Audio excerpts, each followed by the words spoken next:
Let's probe a little more into the unpacking of the trauma. In describing why our society is, quote, insane and ill, you say that we have driven our notion of truth to the hegemony of the intellect in detriment of the heart, which is where our divinity lies, and that we have to work in connection to heart, mind, brain, and gut. So I understand that if we reestablish this lost connection, trauma transmutes into wisdom and hope ensues.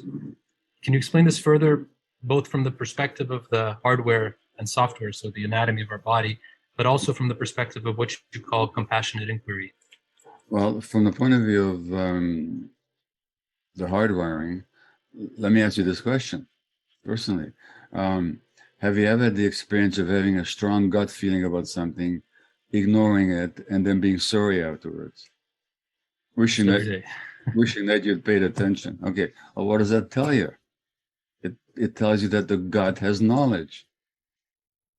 And incidentally, if you put us back into nature where we evolved all those millions of years, if a creature in nature pays no attention to their gut feelings, how long do they survive? They don't.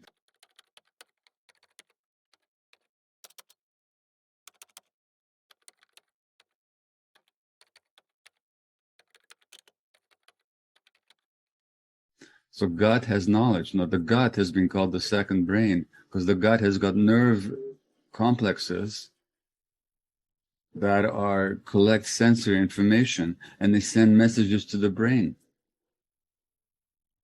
If you're depressed, they'll give you a medication like Prozac to elevate the levels of a brain chemical called serotonin, which is essential for brain functioning.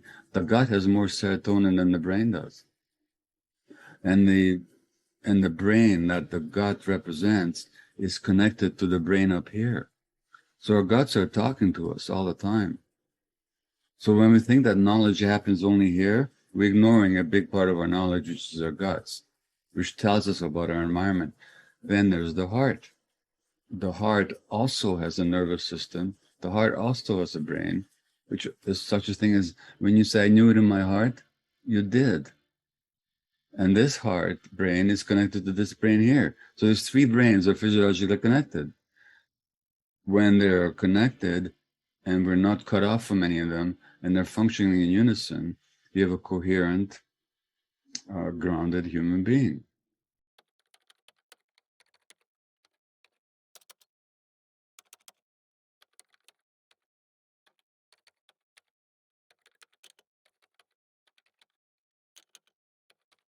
When stuff happens to us, so we get disconnected from our heart or from our guts, and what disconnects us is trauma, now we're only working with up here. And you're working with up here, what you do is you become a professor and an academic, and you write intellectual papers that are full of facts and no truth whatsoever. And that's what runs our academia, by the way. They're people who are largely disconnected, and it's all up here, which is how they can justify the status quo. Because if they were connected to their hearts and their guts, they couldn't justify the status quo. What about compassionate inquiry as a means to unpack the trauma? Well,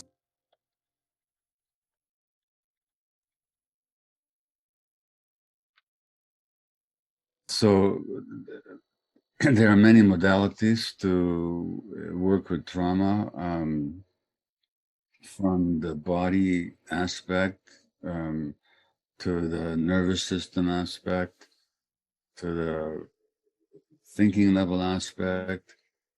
There are therapies that use no words whatsoever.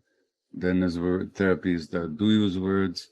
There are therapies with hypnosis. There are therapies with psychedelic substances. So there's all kinds of therapies out there. I don't think there's any one thing that works for everybody. In fact, there isn't. Which is not to say there aren't a lot of good things out there. Now, over the years of my work with trauma people, and eventually I realized in my medical practice that everybody who had illness, virtually everybody, not everybody, but virtually everybody with illness, certainly with mental illness, certainly with addictions, were traumatized. So I developed my own way of working with it, which then other people asked to me to teach it to them. And I said, leave me alone. There's nothing I can teach you because I didn't develop anything. I just do what I do. I don't even know what I do. How can I teach it? They said, yeah, you can teach it. So anyway, it turns out, yes, we can teach it. So we developed this method called compassionate inquiry. The essence of it is that it's like with addiction, rather than condemning yourself for addictive behavior, which what people tend to do, excuse me, they tend to be very self-judgmental and judgmental of others. He asks, what does it do for you? Oh, it gives me a sense of connection. Excuse me. Oh, it gives me relief from pain. Oh, it numbs me. Well then, how did you lose connection? What happened to you? Why are you in so much pain that you have to be numb?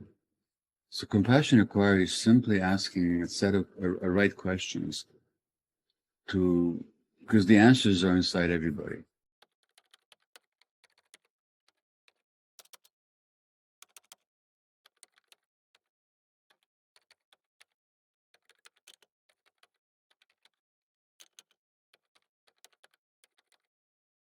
Everybody has got the answers.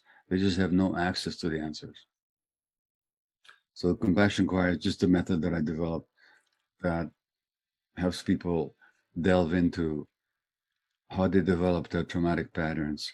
And by finding that, there's a way out of it. So that's what compassion inquiry. And the fundamental assumption is that there's nothing wrong with anybody. That fundamentally there's nothing wrong with anybody. And that essential self that we got disconnected from as a result of trauma has never been destroyed, has never been broken, can always be recovered. By the way, look at that word recovery. What does it mean? To recover something means to find it. What does it mean to find something? It means that it was never destroyed or broken or irretrievably gone forever. You just lost sight of it. So recovery means reconnecting with ourselves, which is to say reverse the impact of trauma. And that's available to everybody, given the right questions or the right approach.